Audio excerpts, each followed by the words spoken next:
नमस्कार दोस्तों, मैं हूं आपका दोस्त नरसिंह कटियार एडवोकेट। आज हम एक चेक बाउंस के मामले पर बात करेंगे जिसमें हमेशा भ्रमित होने की स्थिति बनी रहती है।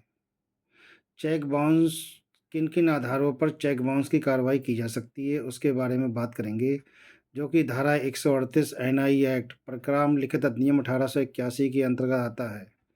जैसा कि आप जानते हैं कि आज के युग में ज़रा-ज़रा सी बात पर चेक दिए जाते हैं। किसी का कोई ऋण या दायित्व है, उसके बारे में चेक दिए जाते हैं।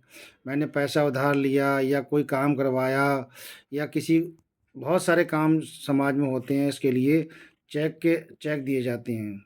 हमारा बैंक से कॉन्टैक्ट है, इसी आधार पे बैंक हमें चेक जारी करती है और लेखीवाल जिसके द्वारा जिसको चेक दिया गया है, जैसे मान लीजिए मैंने चेक किसी को दिया है, तो मैं लेखीवाल हुआ, तो मैं जिसको चेक दूँगा उसके भुगतान के लिए बैंक को सीधे-सीधे आदेश होता है कि मैं जिसको चेक दूँ उसका आप भुगतान तुरंत करें। लेकिन कभी-कभी उसकी जो बैंक की जो टिप्पणियाँ होती हैं उसके बारे में हमेशा संदेह की स्थिति बनी रहती है कि बैंक ने नए-नए शब्दों का प्रयोग करती है।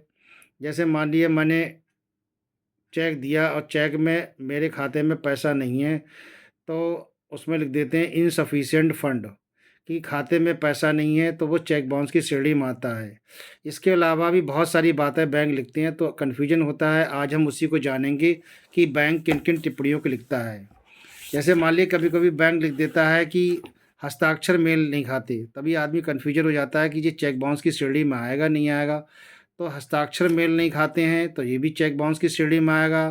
कभी-कभी लिख देते हैं कि पुनः पेश करें, तो भी ये भी चेक बाउंस की श्रेणी में आएगा। या लिख देते हैं अदाता जो देने वाला है उससे पुनः संपर्क करें, तो ये भी चेक बाउंस की श्रेणी में आएगा। या कभी-कभी लिख देते हैं कि खाता बंद है, तब भी चेक बाउंस की श्रेणी में आएगा। या भुगतान रोका गया, तो वो भी चेक बाउंस की श्रेणी में आएगा। प्रतिबिंब नहीं पाया गया, इमेज नॉट फाउंड। तो ऐसे बहुत सारी टिप्पणियाँ बैंक लिखती है, जिसमें हम हमेशा कन्फ्यूजन में रहते हैं कि बैंक ने तो ये लिखा ही नहीं खाते में पर्याप्त पैसा है या नहीं, क्योंकि ज़्यादातर लोग जानते हैं कि खाते में पर्याप्त पैसा नहीं है, चेक बाउंस का मुकदमा चलेगा। तो ऐसी बहुत सारी टिप्पणियाँ हमेशा बैंक लिखती चली आई है कि कभी हस्ताक्षर नहीं मिले, कभी प्रतिबिंब नहीं पाया गया, कभी पुनः प्रस्तुत करें, कभी संपर्क करें, कभी खाता रोका गया, कभी भुगतान रोका गया।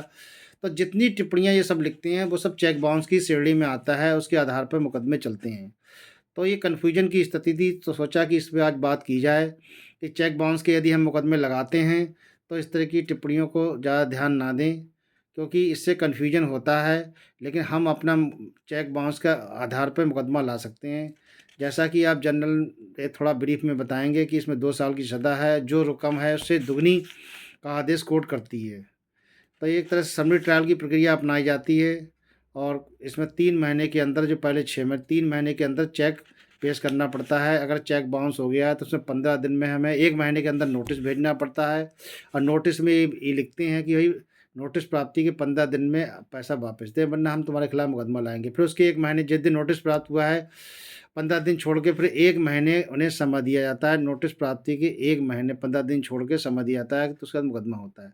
तो आज हमने मुख्य बिंदु इन तथ्यों पे बात करी है कि किन-किन मामलों में चेक बाउंस के मुकदमे किन-किन टिप्पणियों को बैंक जारी करती है।